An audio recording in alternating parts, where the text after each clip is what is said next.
tanggal 10 ya?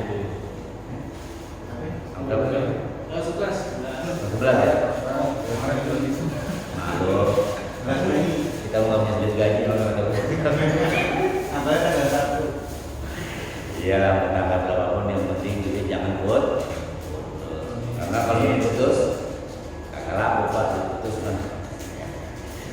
Baik, kita masih melanjutkan ayat kemarin masih berkaitan dengan surat Al-Insyiqaq. Baik, kita sudah bahas. Ayat yang kemarin itu bahwa Allah menegaskan bahwa nanti di hari kiamat ada orang-orang yang dikasih buku catatan amalnya dengan tangan kanan. Fa amma man utiya kitabahu bi yaminih, berarti ya.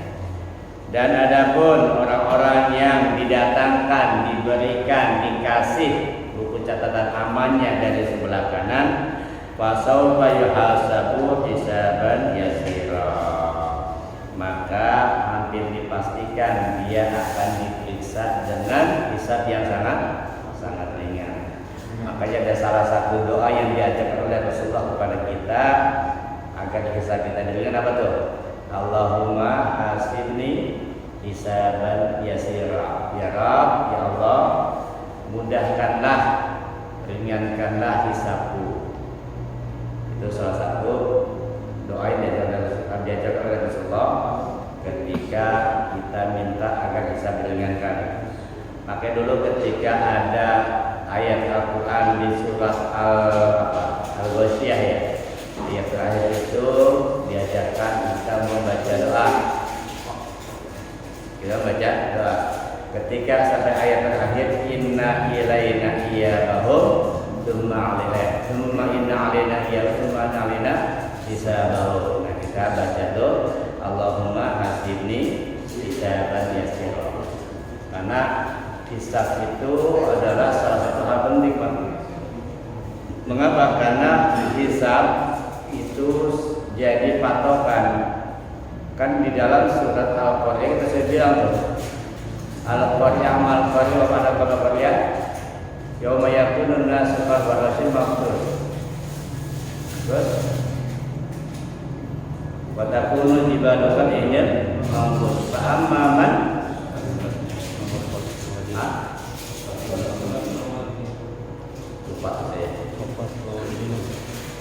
Khofas mawa sinu Pak Umumu. Oh iya, kalau nanti hisabnya kebaikannya ringan, maka nanti akan masuk. Kalau sapula, maka nanti dia akan masuk surga. Kenapa ini penting buat kita? Karena kita nggak tahu nih amal-amal ibadah kita masuk timbangannya kemana nih. Jangan sampai kita masalah ibadahnya ibadah, tapi ternyata ketika dia berhisab nanti nggak ada tuh kosong, nggak masuk timbangan. Karena apa? Karena amal-amal ibadah kita hancur, lebur, hilang, dan bekas. Salah satu penyebabnya adalah kenapa? Yuraun, apa yuraun? Sifat riya, sombong, tidak ikhlas. Ada orang berkata pede, Pak, masuk surga karena amalnya sendiri. Maka nanti kalau kita belajar lebih jauh nih, perbedaan antara ahli fikih sama ahli tasawuf. Kalau ahli fikih itu pasti berujung pada billah. Nawaitu sama godin, ujung-ujungnya billah. Usolli pada ujung-ujungnya billah. Apalagi labbaik kalau mahajjan billah. Tapi kalau mau umrohkan lillah, semua ujung-ujungnya lillah. Apa artinya lillah? Karena Allah. Jadi seolah-olah kita itu, sholat kita itu kita persembahkan untuk Allah. Puasa kita persembahkan untuk Allah. Puasa, zakat, sedekah semua kita persembahkan untuk Allah. Ada fikih. Kalau kita tidak niatkan untuk Allah, maka ibadahnya tidak sah. Itu kan? Karena ibadahnya tidak sah. Sesuai dengan firman Allah Subhanahu wa taala, "Wa ma umiru illa liya'budullaha mukhlishina." Ikhlas itu karena dalam sebuah disebutkan innama a'malu bin Biniat, ibadah dengan niat. Tanpa niat maka ibadahnya tidak sah. Ibadahnya dijadikan sebuah tradisi doang, olahraga doang, sholatnya, tunggingnya, ya, sujud, rukuk itu dianggap olahraga doang di depan Allah Subhanahu Wa Taala. Kenapa? Karena dia tidak niat. Nah, supaya tidak salah niat maka diucapkan lillah, untuk mata-mata hanya untuk semua ahli fikih sepakat. Semua ahli fikih sepakat. Tapi kalau ahli tasawuf nggak sampai di lillah, kita belajar naik kelas sedikit ya. Selama ini kita sampai di fikih doang nih, sampai di lillah. Nah, kalau ahli tasawuf, ulama-ulama dulu, orang-orang soleh itu nggak menggunakan kata lillah, tapi apa? Billah. Bukan lillah, tapi billah. Secara makna jauh lebih tinggi billah dibandingkan lillah. Kalau lillah itu seolah-olah gini, kita bikin sesuatu, bikin apalah, bikin lemari gitu kan, atau masak yang paling gampang.